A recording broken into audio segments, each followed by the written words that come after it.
What's happening at the department is not satisfying to our community, and it's just a revolving door of these youth in and out, and absolutely no checks and balances.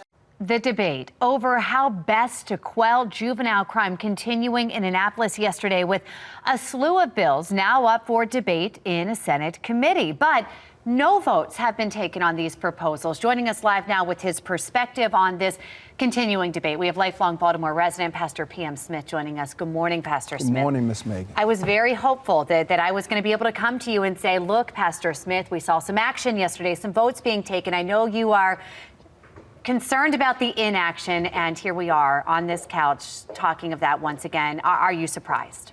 Not surprised. For 8 years, they did nothing under Hogan. This first year, they've done nothing under Governor West.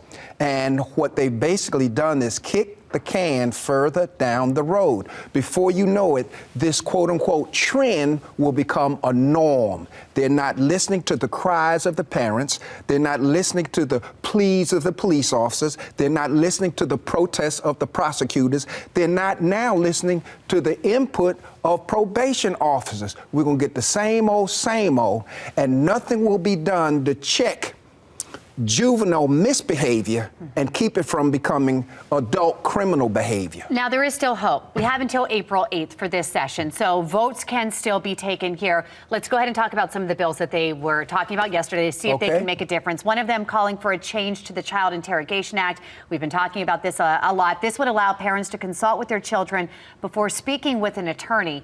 Do you think that's a good idea? Is that helpful?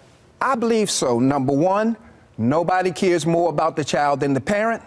From my experience, my parents made me confess. The lawyer is there to make them evade the truth. No, put it out there so that we can nip the juvenile misbehavior before it becomes adult criminal behavior. Interesting. Parents will nip it in the bud. We talk about holding young people and all offenders accountable. There was another bill that was talked about yesterday, including one that calls for the length of probation to be extended. And again, we talk about that accountability. Could that aid in that?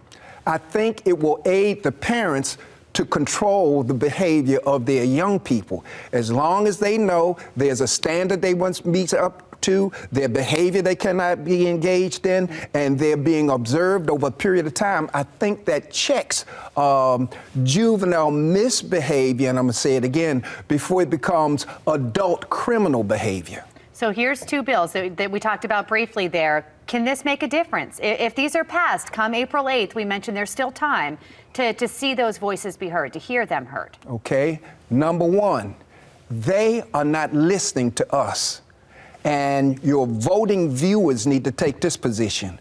When you stop listening to me, I stop voting for you. Stop sending them down there. And all we have to do is take out one. Take out Ms. Jones, or take out Mr. Ferguson, or take out Mr. Smith.